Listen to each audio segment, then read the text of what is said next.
بسم اللہ الرحمن الرحیم۔ فرمان مصطفیٰ صلی اللہ تعالی علیہ وآلہ وسلم جو یہ درود شریف پڑھے گا اس کے لیے رحمت کے 70 دروازے کھول دیے جاتے ہیں۔ درود شریف یہ ہے صلی اللہ علی محمد۔ آج کی صلو علی الحبیب صلی اللہ علیہ محمد۔ آج کی سنت مبارکہ یہ ہے کہ نبی کریم صلی اللہ تعالی علیہ وسلم کو جوک کی روٹی اور پرانے سالن کی دعوت بھی دی جاتی تو آپ قبول فرما لیتے تھے۔ فرض علوم کے لیے دعوت اسلامی کے مدنی قافلے میں سفر کریں، نماز قرض کریں، اجتماع میں شرکت کریں۔ راشد عطاری روحانی علاج لے کر پیش خدمت ہے۔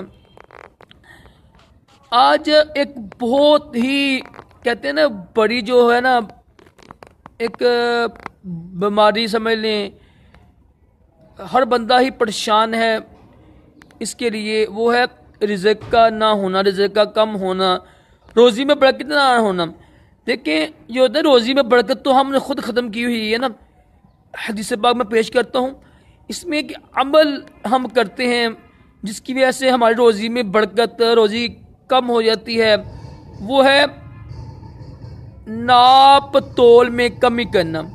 جب ہم وزن کرتے ہیں نا، وزن کرتے وقت، ویٹ کرتے وقت چیزوں کا تو لاکھوں لوگ کمی کرتے ہیں، ٹھیک ہے۔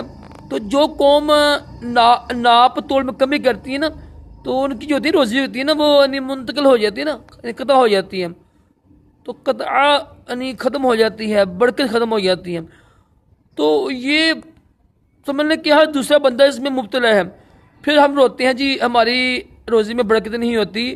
اگر اسی حدیث پاک کا الٹ دیکھیں نا، الٹ دیکھیں کہ جو لوگ آج کی جو ہمارا موضوع وہ رزق میں برکت کے لیے نا، تو اس حدیث کا الٹا وہ یہی ہوگا کہ جو قوم ناپ تول میں پورے اترتی ہے نا، پورا ناپ تول کرتے ہیں، ان کی روزی میں برکت ہوتی ہے۔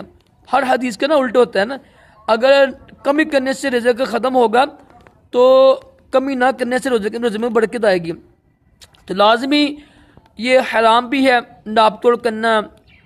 پتہ نا قوم شاید ہود یا صلی اللہ علیہ وسلم کی، پتہ یا ہود علیہ السلام کی قوم کے بارے میں آیا تھا، مجھے اب یاد نہیں آ رہا، کہ ان کی نا قومیں ناپ توڑ میں کمی کرتی تھی نا۔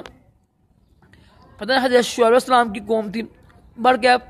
تو یہ ناپ توڑ میں کمی کرنا نا، وزن میں کمی کرنا، ویٹ کرتے وقت کسی چیز کا چاہے 1 گرام بھی کم کریں گے نا تو یہ حرام ہے، اور اس سے روزی میں برکت ختم ہو جاتی ہے۔ کوشش کریں پورا ناپ تول کیا کریں، اگر کچھ گرام بڑھ بھی جائے تو انشاءاللہ آپ کے رزق میں برکت ہوگی۔ اللہ تعالی ہم سب کو رزق حلال عطا کرے اور حرام سے بچائے اور دونوں جہانوں کی بلائیاں عطا کرے۔ اللہ